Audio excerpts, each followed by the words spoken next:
From the ashes of old Earth, a new age of man was forged, and at its head stood not mere men, but demigods. They were the Primarchs, 20 gene-crafted sons of the Emperor of mankind, each one a legend, a master of war, and a pillar of the Great Crusade. Forged from the Emperor's own flesh and blood, they were faster, stronger, and more brilliant than any mortal could ever hope to be. They commanded vast legions of space marines, conquering stars and bringing entire galaxies to compliance in the name of a new Imperium. Their names echo through a millennium of war, from the loyal lion to the fallen war master. Their deeds and their fates are the very foundation of the Warhammer 40,000 universe. But what if I told you that the story you know isn't the whole story? We all know the fated 18 who defined the heresy, from the loyalists who stood with their father, to the traitors who burned the galaxy. Yet shrouded in silence, 2 of the Emperor's sons vanished from all records. Their names were stricken from the archives, their legions scrubbed from history, their very existence a forbidden mystery. And it is within that void of mystery that we must ask a question that has haunted the deepest corners of the fandom. Could any of the Emperor's gene sons have actually been gene daughters? In this video, we're going to put aside speculation and dive deep into the established lore. We'll examine the arguments for and against, dissect what we know about the creation of the Primarchs, and consider the chilling possibility of why one might have been erased from history. We're here to explore the facts, consider the possibilities, and try to find an answer to one of 40,000's most compelling questions. To understand the question of a female Primarch, we must first look at their origin, a process shrouded in more secrecy than 1,000 imperial vaults. The truth of their creation is a blend of what we know and an endless sea of what we don't. We know they were not born in the conventional sense, but were genetically engineered in the Emperor's secret gene laboratories beneath the Himalayas. We know this was a project of unimaginable scope, a grand work of not just science, but of the arcane arts, of psychic power and warp sorcery. This duality is key. The Emperor's mastery was not just of flesh and blood, but of the very energies of the universe. To him, the strands of DNA were like threads in a tapestry, and the raw power of the warp was his needle. He could weave life in ways beyond mortal comprehension, fusing biology with nascent divinity. It's an act so profound that even his greatest servants can only guess at its details. This is the first crucial point. We cannot apply our limited understanding of biology to a being who has transcended it. The Emperor's genius was unfathomable. What we do know is that each Primarch was a unique masterpiece, not a mass-produced soldier. They were all designed with specific traits, strengths, and purposes. From Vulcan's incredible resilience and craftsmanship, to Magnus the Red's unparalleled psychic might, to Mortarian's immunity to toxins, each Primarch was a customized weapon, a unique solution to a unique problem. Their bodies were tailored to the challenges they would face, even before the warp snatched them away. This shows that the Emperor was not confined to a single biological template. So if he could manipulate a gene sequence to grant Vulcan the ability to resist fire, or to give Magnus the power to tear holes in reality, then it stands to reason that he could have just as easily manipulated that same template to produce a Primarch with a female physiology, all while retaining the immense power and abilities of her brothers. It's a variable no more complex than any other in his grand design. Now let's turn to the tantalizing arguments for the existence of a female Primarch. The first lies in the mind of the Emperor himself.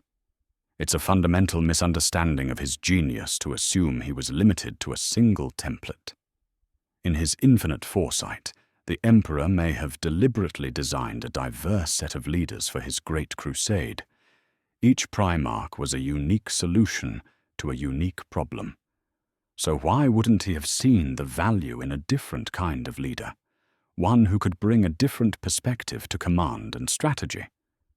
Perhaps a female Primarch could have filled a specific strategic or diplomatic role that her brothers, for all their strength, were simply not suited for. Then we have to consider the very nature of their origin. As we mentioned, the Primarchs were scattered across the galaxy by the chaotic energies of the warp. The warp is a dimension of pure emotion and madness. It is the antithesis of order. The very nature of this cosmic kidnapping could have been the final, unpredictable variable. It is entirely possible that the warp's chaotic influence twisted and altered one of the 20 gene sons into a gene daughter, an unexpected outcome that even the Emperor could not have foreseen. This makes the possibility not a flaw in design, but a chaotic twist of fate. But the most significant point, and the one that provides the most fertile ground for this theory, is the mystery of the lost Primarchs. We know almost nothing about the two Primarchs and their legions who were purged from Imperial records. Their identities, their deeds, and their ultimate fates are all unknown.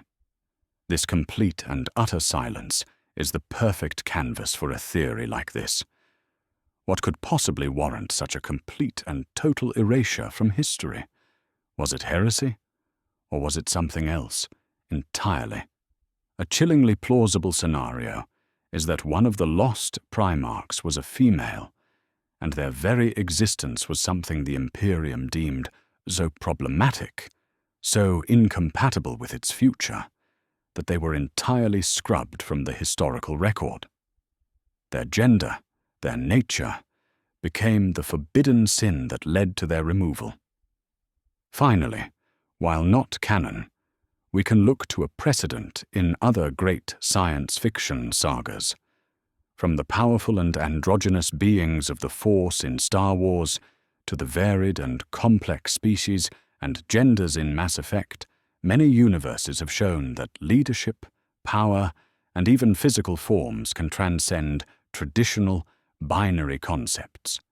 This shows that the idea of a female Primarch is not absurd from a narrative standpoint, but a common and compelling trope used to introduce new dynamics into a story.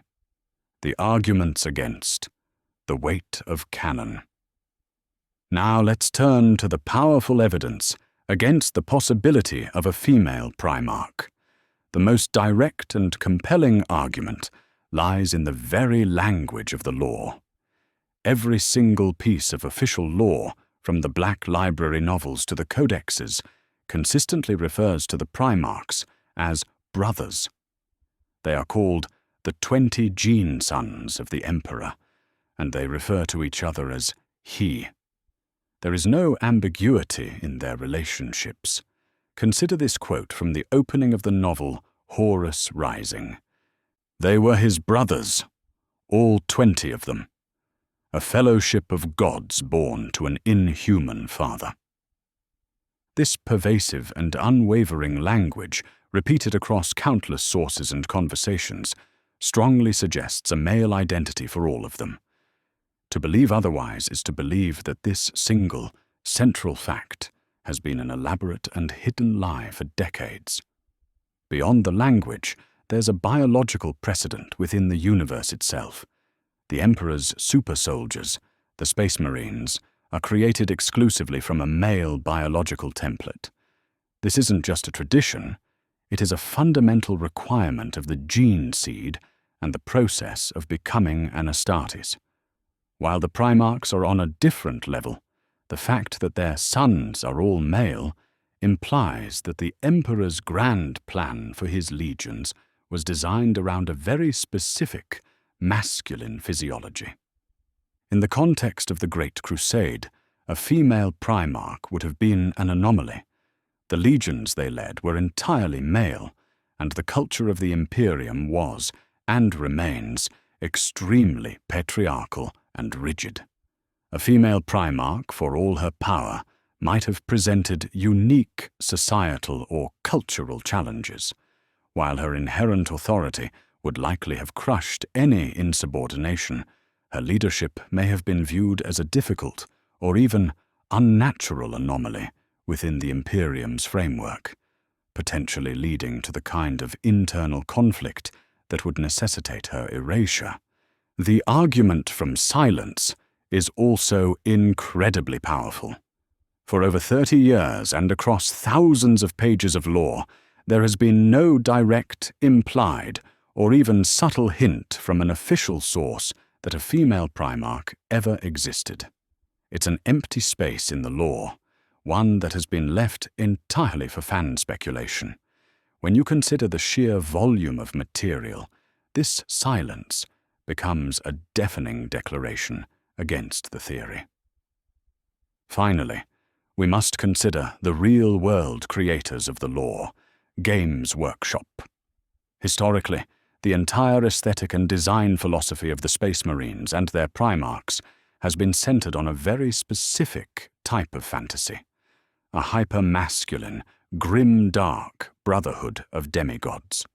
This was the original design intent. While the setting is evolving to include more diverse characters, the fundamental identity of the Primarchs was established long ago as a fellowship of brothers. The Lost Primarchs, a female candidate.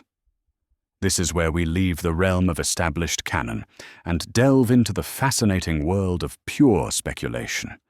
The silence surrounding the two Lost Primarchs is the perfect canvas for a what-if scenario. But let's be perfectly clear right from the start. There is zero concrete evidence in any official lore that either of the Lost Primarchs was female. This is a fan theory, nothing more. So with that in mind, let's play with the possibilities. Why would a female Primarch and her entire legion be completely erased from history? It's a question of motive. Could their fate have been tied to their gender in a way the Imperium found so problematic it had to be completely buried? Perhaps their legion faced a specific type of failure or heresy that was unlike any other. And to justify the complete and total purge, the Imperium, in its deep-seated patriarchal dogma, linked their failure to their gender, portraying their unique biology as a weakness or a source of corruption. Or perhaps the simple, brutal truth is that the societal norms of the early Imperium simply struggled to accept a female figure in such a powerful military and leadership role. They were brothers, after all, and a sister among them was a concept deemed too alien or too dangerous to be allowed to exist. Another scenario could be that there was a specific incident, a conflict of philosophy, or a rebellion that was tied directly to her gender. Did a subordinate challenge her authority in a way he wouldn't have challenged one of her brothers? Or did her methods of command stray so far from the masculine ideals of conquest and war that it led to a schism? Ultimately, these are all questions with no answers in the lore. They are purely the product of community imagination, fueled by the vast, unwritten mysteries of the 40,000 universe. But they highlight why the theory of a female Primarch continues to fascinate and endure. While official lore doesn't support the idea of a female Primarch, the Warhammer 40,000 community has created compelling fan theories and art to fill the void. These theories often center on the two Lost Primarchs, using them as a blank canvas for creative speculation. For example, a popular theory suggests a female Primarch's legion was a sisterhood, perhaps even all female, that specialized in covert operations or diplomacy. This would have made them too different for the Imperium's rigid, masculine society to tolerate, leading to their purge. Another theory suggests a female Primarch was simply too compassionate, making her unfit for the ruthless Great Crusade, and her compassionate nature was seen as a weakness or a form of heresy by her brothers and the Emperor. These fan-made narratives highlight the creativity and passion of the Warhammer community. They showcase how fans can take a small, unresolved part of the lore and build an entire story around it. However, it's crucial to remember that these are purely fan theories and have no basis in the established canon. They exist to enrich the hobby and spark conversation, not to rewrite the official history of the Imperium. Arguments for and against. The main argument against female Primarchs is based on the canonical lore, which consistently presents all 18 known Primarchs as male. Their titles, physical descriptions, and relationships with the Emperor and their Space Marine legions are all framed within a masculine context. The Emperor himself, their genetic father, is also depicted as male. The entire structure of the Adeptus Astartes is based on male biology, with the process of creating a Space Marine from a human male.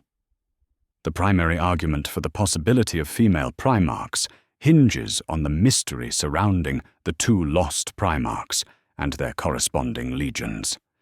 These two Primarchs were erased from imperial records, and their legions were purged. Their names and fates are deliberately left unknown in the official lore.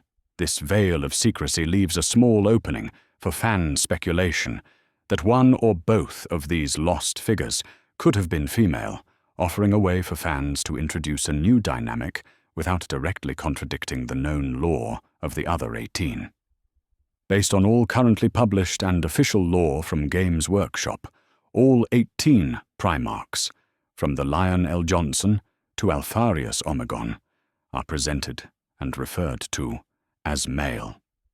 There is no official, canonical backing for the existence of female Primarchs. Despite the lack of canonical support, the ultimate secrecy surrounding their creation and the mystery of the lost two Primarchs leaves a tiny sliver of possibility open for fan speculation. This is a fascinating area for fan fiction and personal headcanon, as it doesn't directly clash with the known Primarchs, but explores the unknown elements of the lore. What do you think? Did the Emperor's grand experiment include two daughters? Or is the mystery of the lost Primarchs something else entirely? And with that, we've explored the fascinating and perhaps impossible question of a female Primarch. From the Emperor's master plan to the mystery of the two lost, the truth remains a captivating secret of the Imperium. Thank you for joining me on this deep dive into the lore. If you have your own theories about what happened to the lost Primarchs, or if you think a female Primarch could have changed the fate of the Horus heresy, let me know in the comments below. I love reading your thoughts and sparking a good debate. Don't forget to like this video, subscribe to the Lorelord, and ring that notification bell so you don't miss out on the next lore exploration. Until next time, stay vigilant and praise the Emperor.